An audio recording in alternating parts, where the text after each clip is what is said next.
4ஆம் வசனம் 5ஆம் வசனத்தில் வெளிச்சம் நல்லதென்று தேவன் கண்டார், வெளிச்சத்தையும் இருளையும் தேவன் வெவ்வேறாக பிரித்தார். இன்னைக்கு நம்ம என்ன பார்க்க போறோம் அப்படின்னு சொன்னா, இந்த ஆதியாகமத்தின் புஸ்தகத்தில் ஆண்டவர் சில மிக முக்கியமான பிரிவுகளை உண்டாக்குகிறார். 3 முக்கியமான பிரிவுகள், இன்னும் சொல்ல போனால் அது 5 பிரிவுகள் இருக்கிறது. நாம் இன்னைக்கு கர்த்தருக்கு 3 பிரிவுகளை தான் பார்க்க போகிறோம். அந்த 1ஆம் அதிகாரம் 4-5 வசனங்களிலே முதலாவது பிரிவை தேவன் இருளுக்கும் வெளிச்சத்துக்கும் தேவன் இருளுக்கும் வெளிச்சத்துக்கும் பிரிவை உண்டாக்கினார் அப்படின்னு இருக்கு. இந்த இருளுக்கும் வெளிச்சத்துக்கும் நடுவில் பிரிவு உண்டாக்கினார் அப்படின்றது எதை குறிக்கிறது அப்படின்னா, நாங்கள் ஏற்கனவே உங்களுக்கு சொல்லியிருக்கிறோம், இந்த ஆதியாகமத்தின் புஸ்தகம் 1ஆம் அதிகாரம்லேருந்து 11ஆம் அதிகாரம் வரைக்கும் அது வந்து ஒரு மேப். இந்த கிரியேஷன்ல இருந்து அந்த அழிவு வரைக்கும், நோவா காலத்தினுடைய அழிவு வரைக்கும் ஒரு மேப். இது பேஸ்ல தான் அடுத்த 12ஆம் அதிகாரத்துல இருந்து ரெஸ்ட் ஆஃப் த பைபிள் முழுக்க இருக்கும். இந்த 11ஆம் அதிகாரத்துக்குள்ள தேவனுடைய ரகசியங்கள் புதைஞ்சிருக்கும். இந்த மொத்த ரகசியங்களையும் அதை எக்ஸிக்யூட் பண்ணக்கூடியது தான் மற்ற பைபிள், அதுல உள்ளது தான் எல்லாத்தையும் இருக்கும். அப்ப நம்ம இதுக்குள்ள சில காரியங்களை நாம் ஆவிக்குரிய விதத்தில் நிதானிக்க வேண்டியதாக இருக்கும். வேத பாடங்கிறதுனால நம்ம அதை ஆவிக்குரிய விதத்தில் பார்க்கிறோம். இந்த இடத்துல ஆண்டவர் முதலாவதாக இருளுக்கும் வெளிச்சத்துக்கும் பிரிவை உண்டாக்கினார். இன்னைக்கு செய்தியோட தலைப்பு நம்ம என்ன வச்சுக்கலாம்னா, கர்த்தர் பிரித்ததை மனுஷன் இணைக்காதிருப்பானாக. இது வரைக்கும் நம்ம என்ன கேட்டிருப்போம்னா, கர்த்தர் இணைத்ததை மனுஷன் பிரிக்காதிருப்பானாக கேட்டிருப்போம். ஆனா இந்த இடத்துல கர்த்தர் 3 முக்கியமான பிரிவுகளை உண்டாக்குகிறார். இந்த பிரிவுகளையும் நாம் இணைக்கக்கூடாது. இந்த பிரிவுகள் கர்த்தர் உண்டாக்கின பிரிவுகள். எப்ப இந்த பிரிவுகள் இணைக்கப்படுதோ அப்பொழுது பூமியில அழிவு வரும். முதலாவதாக இருளுக்கும் வெளிச்சத்துக்கும் ஆண்டவர் ஒரு பிரிவை உண்டாக்குகிறார். இந்த வெளிச்சம் என்பது என்ன? நம்ம எல்லாருக்கும் அறிந்திருக்கிறபடி தேவன் கார் மேகத்தில் கூடியிருக்கிறவர், இருளை தனக்கு கூடாரமாய் கொண்டிருக்கிறவர் அப்படின்லாம் இருக்குது. அப்ப இந்த இருட்டுக்கும் வெளிச்சத்துக்கும் என்ன வித்தியாசம் அப்படின்னு கேட்டீங்கன்னு சொன்னா, இந்த இருள் வெளிச்சம் என்பது என்ன அப்படின்னா, சூரியனிலிருந்து வரக்கூடிய வெளிச்சம், சந்திரனிலிருந்து வரக்கூடிய வெளிச்சம் இல்லை, வேறொரு வெளிச்சம் இருக்கிறது. அது என்ன வெளிச்சம்? 21ஆம் அதிகாரம் வெளிப்படுத்தின விசேஷத்தில் நம்ம வாசிக்கிறோம். 23, 24, 25 வசனங்களில் நாம் வாசிக்கிறோம், நகரத்திற்கு வெளிச்சம் கொடுக்க சூரியனும் சந்திரனும் அதற்கு வேண்டுவதில்லை, ஆட்டுக்குட்டியானவரே அதற்கு விளக்கு, அவரே வெளிச்சம். ஆட்டுக்குட்டியானவர் தான் வெளிச்சம், அவருடைய முகத்தின் பிரகாசம். அப்ப தேவன் வெளிச்சம் உண்டாக கடவுதுன்னா என்னன்னா, தேவன் வெளிச்சத்தை உண்டாக்கவில்லை, தன்னுடைய பார்வையை பூமிக்கு நேராக திருப்புகிறார், கிரியேஷனுக்கு நேராக திருப்புகிறார், தன்னுடைய முகத்தை அதற்கு நேராக திருப்புகிறார். இதற்கு நல்ல உதாரணம் எங்க இருக்கு?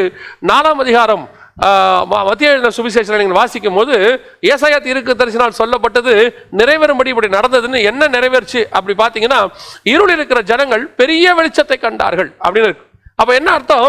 இயேசு கிறிஸ்து அங்கே வருகிறார். இயேசு கிறிஸ்து என்கிறதான அந்த வெளிச்சம் இந்த இருளில், பாவ இருளில் இருக்கிற ஜனங்களுக்கு அந்த பரிசுத்த வெளிச்சம் வீசப்படுகிறது. அப்போ இந்த பூமியானது இருளில இருக்கிறது, கர்த்தர் அதை உருவாக்க போகிறார், அதுல கிரியேஷன்ஸை தொடங்க போகிறார். முதலாவது அங்க என்ன தேவை? வெளிச்சம் தேவை. நமக்குள்ள முதலாவதாக ஆண்டவர் எதை தொடங்கினார்? ரட்சிப்பின் வெளிச்சத்தை தான் ஆண்டவர் நமக்குள்ளே அனுப்பினார். இயேசு கிறிஸ்து என்கிற வெளிச்சம் தான் நமக்குள்ளே வந்தது. நாம் எப்படி இருந்தோம்? இருளுக்குரியவர்களாக இருந்தோம், பாவத்துக்குரியவர்களாக இருந்தோம். அப்படி பாவத்துக்குரியவர்களாக இருந்த நம்ம மேல கர்த்தருடைய வெளிச்சம் வீசியது. எல்லா கிரகங்களும் இருந்தது, அத்தனை கிரகங்கள் மேலையும் கர்த்தருடைய வெளிச்சம் வீசாதபடிக்கு கர்த்தருடைய வெளிச்சம் பூமியின் மேல் வீசப்பட்டது. காரணம், அங்கே ஆண்டவர் கிரியேஷன்ஸ் தொடங்க போகிறார். அதே மாதிரிதான் இந்த பூமியில கோடிக்கணக்கானவர்கள் இருக்கும் போது கர்த்தர் நம்மை செலக்ட் பண்ணுகிறார். கர்த்தர் எவனை முன்குறித்தாரோ அவனை தன்னுடைய ராஜ்யத்திற்கென்று முன்குறித்திருக்கிறார் என்று சொல்லி 8ஆம் அதிகாரம் 29ஆம் வசனம் ரோமருக்கு எழுதின நிருபம் சொல்லுகிறது. தேவனுடைய சாயலுக்கு ஒப்பாக எவர்கள் இருக்க வேண்டும் என்று தேவன் முன்குறித்தாரோ என்று சொல்லப்பட்டிருக்கிறது. அப்ப தேவன் செலக்ட் பண்ணுகிறார். அப்ப நம்ம பெரிய ஆச்சரியம் என்னன்னா, இவ்வளோ கோடி ஜனங்கள்ல நாம் முன்குறிக்கப்பட்டிருக்கிறோம், கர்த்தருடைய வெளிச்சம் நம்ம மேல வீசப்பட்டிருக்கிறது. இதுக்கு காரண காரியங்களே இல்லைங்க. பூமியை விட சூப்பரான கிரகங்கள் எத்தனையோ இருக்கு. நாம பூமியில இருக்கிறதுனால, இந்த பூமி வந்து கிரியேட் பண்ணதுனால, நல்லா கவனிச்சுக்கொள்ளுங்க, இந்த பூமி கிரியேட் பண்ணப்பட்டிருக்கிறது. எப்படி? அதுல முதல் 3 நாள் நீங்க ஆண்டவர் என்ன செய்யறாரு நினைக்கிறீங்க? ஆண்டவர் வந்து செட்ரேட் தான் பண்றாரு. நீங்க முதல் நாள், 2வது நாள், 3வது நாள் பாருங்க, கிரியேஷன் எப்படி இருக்கும்? முதல்ல வெளிச்சம், அப்படி ஆண்டவர் தன்னோட வெளிச்சத்தை திருப்பினாரு. 2வது நாள் 2 தண்ணியை ஒதுக்குனாரு. 3வது நாள் கீழே உள்ள தண்ணியெல்லாம் ஒதுக்குறாரு. அதாவது தேவன் செட்ரேட் பண்றாரு. அங்க 2வது நாள் 3வது நாள் பாருங்க, கிரியேஷனே இருக்காது. ஆண்டவர் வந்து என்ன செய்யறாருன்னா ஒழுங்குபடுத்துகிறார். 2வது வசனம் சொல்றது, பூமி ஒழுங்கின்மையும் வெறுமையுமாய் இருந்தது அப்படின்னு சொல்றாங்க. ஒழுங்கின்மையும் வெறுமைனா என்ன? நிறைய பேருக்கு இதுக்கான ஒரு கேள்விகள் கூட கேட்டிருக்கிறாங்க. ஒழுங்கின்மைனா எப்படி தேவன் உண்டாக்கின பூமி ஒழுங்கின்மையா இருக்குது? அப்போ 1ஆம் அதிகாரத்துக்கும் 2ஆம் அதிகாரத்துக்கும் நடுவில் ஒரு ஏதோ ஒரு சம்பவம் இருக்குன்னு சொல்லிட்டு இதுக்கு பேர் கேப் தியரின்னு பேரு. நிறைய பேர் இதை கூட நம்புறவங்க இருக்கிறாங்க. கேப் தியரினா என்ன? முதலாம் அதிகாரத்துக்கும் 2ஆம் அதிகாரத்துக்கும் நடுவுலயே இதே மாதிரி உலகம் கொஞ்ச நாள் இருந்துச்சாம், பல ஆயிரம் வருஷம். அப்பொழுது பிசாசு அந்த வருஷத்துக்கு அந்த காலகட்டங்களில் அந்த உருவாக்கப்பட்ட பூமிக்குள்ள இருந்தாராம். அந்த பூமியில இருந்த ஜனங்களை எல்லாம் அவன் மோசம் போக்கின பிறகு தேவன் பூமியை அழிச்சிட்டாராம், அழிச்சு தண்ணிக்குள்ள தள்ளிட்டாராம். அதற்கு பிறகு மீண்டுமாக தேவன் என்ன செய்யறாராம், கிரியேட் பண்றாராம். அப்படி கிரியேட் பண்ணப்பட்ட பூமி தான் இப்ப நாம இருக்கிறோம். அதுதான் அதுக்கு பேரு கேப் தியரின்னு பேரு. அப்பதான் வந்து டைனோசர்கள்லாம் இருந்தது, அது பல மில்லியன் வருஷங்களுக்கு முன்பாக. இப்படி நிறைய இதற்கான ஆதாரபூர்வம் இல்லாத காரியங்களை நிறைய பேர் சொல்வார்கள். அதற்கு சயின்ஸ் கொடுக்கக்கூடியதான அபத்தமான ஆதாரங்களை எடுத்துக்கொள்வார்கள். இந்த அறிவியல் இருக்குது, நீங்க ஒன்றை புரிந்து கொள்ள வேண்டும். அறிவியல் என்பது தேவன் உண்டான பிறகு, பூமி உண்டான பிறகு உண்டாக்கப்பட்டது. அதனால அந்த அறிவியலை வச்சுக்கிட்டு இந்த பூமியையோ தேவனையோ நீங்க கணிக்க கூடாது. தேவன் அறிவியலுக்கு அப்பாற்பட்டவர். அறிவியலை வைத்துக்கொண்டு தேவனை நம்ம சில கேட்பாங்க, பகுத்தறிவாதிகள்னு பேர் அவங்களுக்கு. அவங்க நம்மளை பார்த்து கேட்பாங்க, யோ கடவுள் இருக்கிறாருன்னு சொல்றீங்க இல்லைங்கயா, கடவுளை காட்டுங்கயா அப்படின்னு கேட்பாங்க. கேட்டா அதுக்கு பேர் பகுத்தறிவாதம். அவங்க சொல்ற வார்த்தை, கடவுளை காட்டுங்கயா, நாங்க பாருங்க எல்லாத்தையும் காட்டுறோம். நல்லா கவனிச்சுக்கொள்ளுங்க, ஒரு மரத்தை செய்து வெட்டி நம் டேபிள் சேர் செஞ்சாச்சு. செஞ்சு முடிச்ச பிறகு இந்த மரத்தை வச்சுக்கொண்டு நீ உருவாக்குனிய அந்த மரத்தோடைய ஷேப்பை காட்டினா எப்படி சேர்க்க முடியும்? உருவாக்குனது வேறு, இப்ப இருக்கிறது வேறு. அந்த உருவாக்கின கிரியேட்டரை கிரியேஷன்ஸை வச்சு காட்ட முடியாது. அவர் உருவாக்கினவர். கம்ப்யூட்டரை வச்சு எப்படி மனுஷனை நாம உருவாக்க முடியும்? மனுஷன் தான் கம்ப்யூட்டரை உருவாக்குறாரு. இப்போ கம்ப்யூட்டரை வச்சு மனுஷனை உருவாக்க பார்க்கறாங்க, அது ஆபத்துல போய் முடிய போகுது. கிரியேட்டரை வச்சு கிரியேஷன்ஸை கணிக்கலாமே ஒழிய கிரியேஷன்ஸை வச்சுக்கிட்டு சிருஷ்டிப்புகளை வைத்து சிருஷ்டிகரை கணிக்க கூடாது. இன்னைக்கு அதுதான் கேட்கறாங்க, அவரை காட்டு அவரை காட்டு. அவரை காட்டுறது ஒன்றும் பெரிய விஷயம் இல்லை, காட்டினா செத்து போவோம். அதனாலதான் இருக்கு, அவரை கண்ட ஒருவனும் ஒரு நம்முடைய நன்மைக்கு அவர் வராம இருக்கிறாரு. ஒரே ஒரு தடவை நம்ம நன்மைக்காக அவர் வந்தாரு, தன்னுடைய மகிமையெல்லாம் குறைச்சிக்கிட்டு ஒரு மனுஷ சரீரத்துக்குள்ள அடக்கிக்கிட்டு இயேசு கிறிஸ்துவாக வெளிப்பட்டார். இன்னும் ஒரு விசை அவர் நீதி உள்ள நியாயாதிபதியாய் வரப்போகிறார். இன்னைக்கு கடவுளை காட்டுங்கிறவங்களுக்கு நாங்க காட்டுவோம் ஒரு நாள், ஆனா அன்னைக்கு நீங்க நிக்க மாட்டீங்க. அதான் உண்மை. பகுத்தறிவுனா என்ன தெரியுமா? ஒரு இல்ல, இப்ப இவங்களுக்கு கடவுள் இருக்கிறாரா இல்லையான்னு தெரியாது. ஏன்னா இவங்க பார்க்காத ஒரு விஷயம் இல்லை. அவங்களை பொறுத்த வரைக்கும் யார் சொன்னது பார்க்காத ஒரு விஷயம் இல்லை என்று சொல்லி? நமக்கு தெரியாத அண்ட சராசரங்களுக்கு அந்த பக்கத்துல எத்தனையோ கிரகங்கள் இருக்கு, நாம பார்க்கல, அதனால அது இல்லைன்னு ஆயிடுமா? அப்ப பார்க்காத ஒரு விஷயத்தை இல்லை என்று சொல்வது சுலபம். அவங்க ஈஸியா சொல்லிட்டு போயிடறாங்க, நாங்க பார்க்கல அதனால இல்லை. ஒரு நாள் வந்துச்சுன்னா நல்லா கவனிச்சு கொள்ளுங்க, பார்க்காத ஒரு விஷயத்தை இல்லை என்று சொல்வது பகுத்தறிவு இல்ல, இருக்கிறதை பகுத்து அறிவதுதான் பகுத்தறிவு. யார் தேவன் என்பதை பகுத்து அறிவதுதான் பகுத்தறிவு. இன்னைக்கு சரி இருக்கட்டும், நாம இப்போ செய்திக்கு வந்துருவோம். அப்போ ஆண்டவர் செட்டில் பண்ணுகிறார், எல்லாத்தையும் ரெடி பண்றார். இந்த பூமியை ரெடி பண்ணி எப்படி இந்த அண்ட சராசரங்கள்ல இருக்கக்கூடிய எத்தனையோ கிரகங்கள்ல பூமியை செலக்ட் பண்றார். அதே மாதிரிதான் ஏன் பூமியை செலக்ட் பண்ணாரு அது அவருக்கு தான் தெரியும். ஏன் அவர் வந்து மார்ஸை செலக்ட் பண்ணல, ஏன் மார்ஸை ரெடி பண்ணி அது அவருக்கு தான் தெரியும். அதே மாதிரி தான் நம்மள ஆண்டவர் செலக்ட் பண்ணி இருக்கிறார். இத்தனை கோடிக்கணக்கான நட்சத்திரங்கள் கிரகங்களுக்கு நடுவில் பூமியை செலக்ட் பண்ணி வெளிச்சம் உண்டாக கடவுதுன்னு சொன்ன மாதிரியே இந்த கோடிக்கணக்கான ஜனங்கள்ல கர்த்தர் உங்களை என்னையும் செலக்ட் பண்ணியிருக்கிறாரு. ஏன் செலக்ட் பண்ணியிருக்கிறாரு காரணமே தெரியாது, அது அவருக்கு தான் தெரியும். அந்த செலக்ஷனுக்கு மட்டும் காரணம் அவர் கையில தான் இருக்கு. ஏசாவை வெறுத்தேன், யாக்கோபை நேசித்தேன், ஏன் தெரியாது, ஒரு காலத்துல தெரிய வரும் ஏசா எப்படிப்பட்டவன், யாக்கோபை எப்படிப்பட்டவன். அதே மாதிரி தாவீதை என் இருதயத்துக்கு ஏற்றவனாய் கண்டேன், ஏன் அவர் செய்து முடிக்கும் போது தான் தெரியும் ஏன் அது இருதயத்துக்கு ஏற்றவராய் இருந்தாருன்னு. செலக்ட் பண்ணும் போது கர்த்தர் ஃபியூச்சரை பார்த்து செலக்ட் பண்றாரு. ஃபியூச்சர் நமக்கு தெரியாததுனால ஏன் செலக்ட் பண்ணாரு நமக்கு தெரியல. ஒரு நாள் தெரிய வரும், அங்கே போகும்போது சொல்லுவாரு கர்த்தர் ஏன் சொன்னார். ஆனா என்னை பொறுத்த வரைக்கும் என்ன செலக்ட் பண்ணதெல்லாம் ஒன்னுத்தையும் பார்த்து செலக்ட் பண்ணதே கிடையாது. 100% கிருபை. என்னை செலக்ட் பண்ணதெல்லாம் 100% கிருபை. ஏன்னா ஒரு தகுதியும் இல்லை, ஒரு டேலண்ட்டும் இல்லை, என்ன பண்ணுவேன்னு தெரியாது, லைஃப்ல ஃபெயிலியர் ஆன மனுஷன். இவன் நான் வந்து உருப்பட மாட்டேன்னு எல்லாரும் முடிவெடுத்த போது தேவனாகிய கர்த்தர் சொன்னார் எனக்கு நீ வேணும் என்று சொல்லி அவர் என்னை வேறு பிரித்தார். ஒரு நாள் ரோட்லயே நான் பிளாங்கா நின்றுட்டு இருந்தேன். ஆண்டவரே என் ஃபியூச்சர் என்ன, ஆண்டவரை ஏற்றுக்கொண்டேன். ஆனா என் ஃபியூச்சரை பத்தின பயம், ஏன்னா எதிர்காலம் என்ன ஆகும்னு எனக்கு தெரியாது. ஒரு நாள் ஆண்டவர்கிட்ட கேட்டேன், ஆண்டவரே என் ஃபியூச்சர் என்ன, நான் என்ன செய்ய போறேன் ஆண்டவரே, நடுத்தருள் என்று ஒரு நாள் கேட்டேன். ஏன்னா பயம், எதிர்காலத்தை பத்தின பயம். ஆண்டவர் சொன்னாரு நான் பாத்துக்கிறேன், உன்னை என் கையில கொடுத்துரு, நான் என் கையில உன்னை வச்சுக்கிறேன்னாரு. நான் சொல்லுவேன் அதிசயத்தக்க விதமாய் கர்த்தர் என் வாழ்க்கையை மாற்றினார். ஆடுகளுக்கு பின்னால் அலைந்து கொண்டிருந்தவனை எப்படி ராஜாவாக மாற்ற முடியும் என்று நாம் வேதத்துல வாசிக்கிறோமோ அதே போல ஆடுகளுக்கு பின்னால் அலைந்து கொண்டிருந்த என்னை ஆண்டவர் மாற்றினார். நான் பேசிக்கலி பூச்சர், ஆண்டவர் என்னை மாற்றினார். மாற்றி கொண்டு வந்து இந்த இடத்துல நிக்க வைத்திருக்கிறார். நிறைய பேர் கேட்பாங்க நீங்க என்ன பண்றீங்க, என்ன படிச்சீங்க, என்ன பண்ணிருக்கிறீங்க. கர்த்தர் ஒருவரே அறிவார். அதெல்லாம் நான் படிச்ச படிப்புக்கும் நான் நிக்கிற இடத்துக்கும் சம்பந்தமே கிடையாது.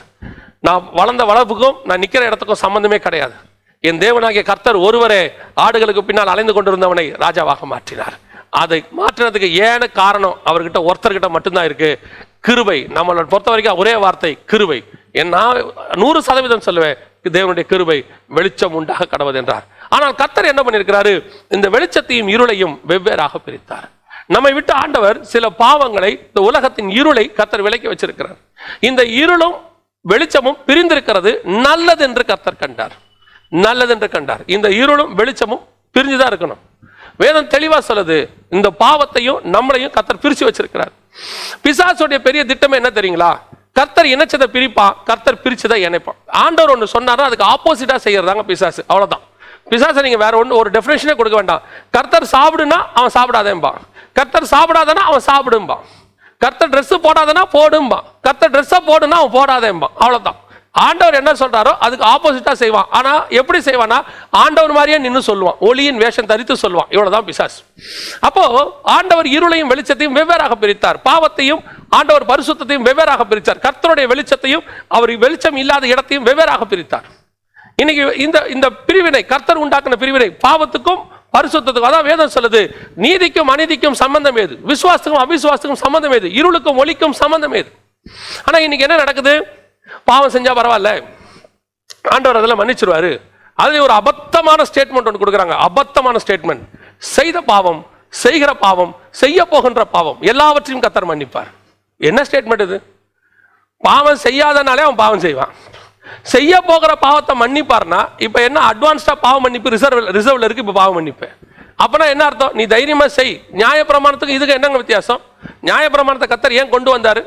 அவன் பாவம் செய்யக்கூடாது, அவன் ஒரு ஆட்டுக்குட்டியை ஒரு வருஷம் வளர்க்கணும், அந்த ஆட்டுக்குட்டியை பத்திரமா வளர்க்கணும், பழுதற்றதும் ஊனம் இல்லாதவங்க இருக்கணும். அப்படின்னா அந்த ஆட்டுக்குட்டியை அவர் எப்படி வளர்ப்பார்? அந்த வீட்டு ஓனர் அப்படியே பொத்தி பொத்தி வளர்ப்பார், அதை வெளியே விட மாட்டார். அது ஒரு அடிப்பட்டோட, ஏன்னா ஒரு வருஷம் கழிச்சு பலி கொடுக்கணும் பாருங்க, அந்த ஆடு தான் பலி கொடுக்கணும். அப்போ அப்படி செல்லமா வளர்க்குற ஆட்டை ஒரு வருஷமா, அது குட்டி பாருங்க, அது குட்டி எப்படி இருக்கும்? செல்லமா வளர்த்தா ஒரு மாசத்துல பழகிரும், 12 மாதம் 1 மாசம் சுத்தி சுத்தி சுத்தி வரும். அப்படியே செல்லமா வளர்க்குற ஆட்டை ஆண்டவர் சொல்றாரு, அந்த ஆட்டைத்தான் நீ என்ன செய்யணும், எனக்கு பலியா செலுத்தணும். அதோட அர்த்தம் என்ன?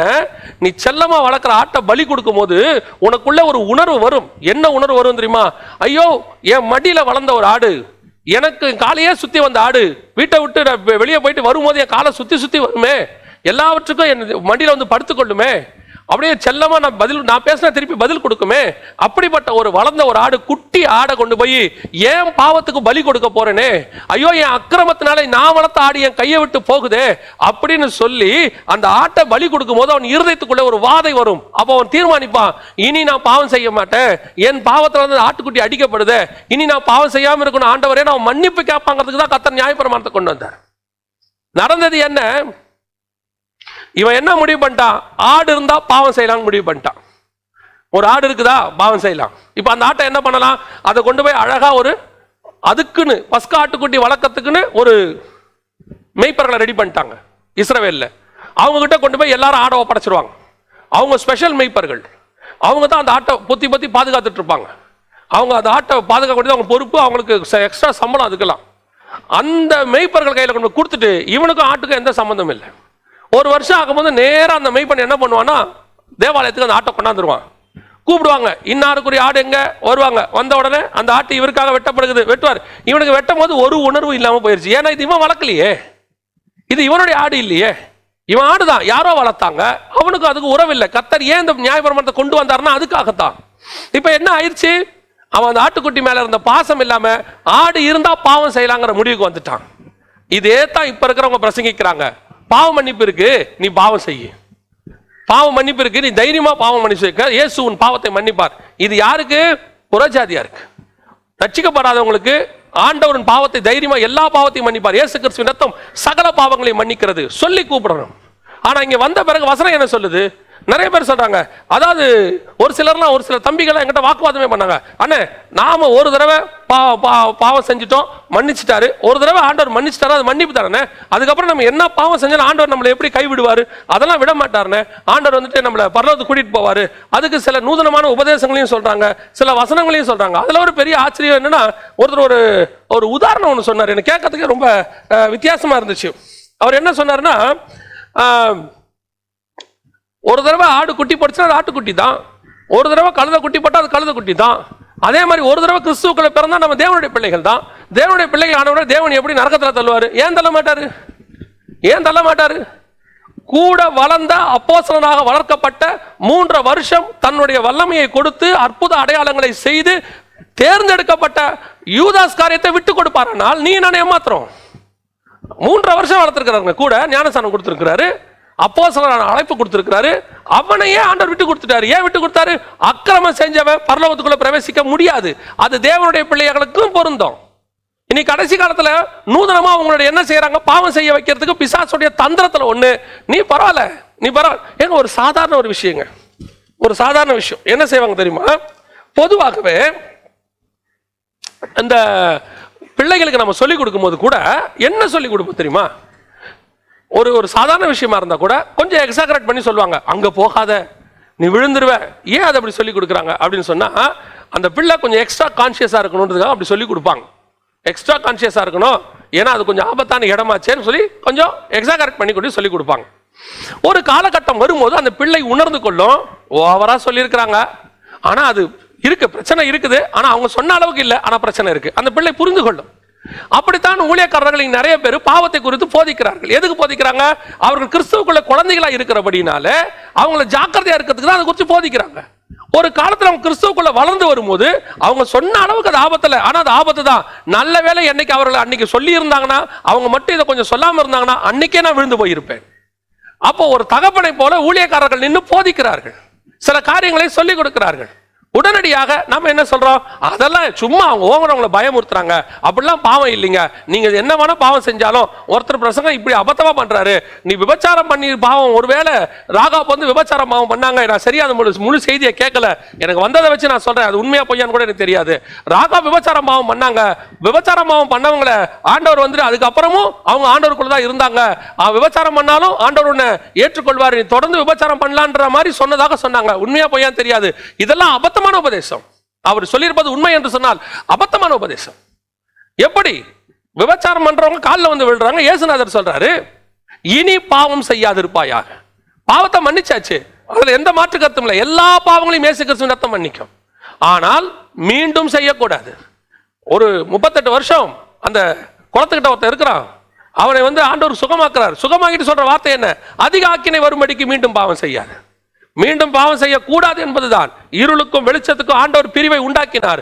ஒரு வசனம் இருக்கு, எபிரேயர் 6:4-5 வாசிங்க. ஏனெனில் ஒரு தடவை பிரகாசிக்கப்பட்டும் பரம ஈவை ருசி பார்த்தும் பரிசுத்த ஆவியை பெற்றும், நல்லா கவனிச்சுக்கொள்ளுங்க, பரிசுத்த ஆவியை பெற்றும் தேவனுடைய நல்வார்த்தையும் இனிவரும் உலகத்தின் பலன்களையும் ருசி பார்த்தும் மறுதலித்து போனவர்கள் தேவனுடைய குமாரனை தாங்களே மறுபடியும் சிலுவையில் அறைந்து அவமானப்படுத்துகிறபடியால் மனம் திரும்புவதற்கு ஏதுவாய் அவர்களை மறுபடியும் புதுப்பிக்கிறது கூடாத காரியம். பரிசுத்தாவியை பெற்ற பிறகு நீ மறுதலிச்சு போனீன்னா மீட்கப்படுவது கூடாத காரியம்னு இருக்கு.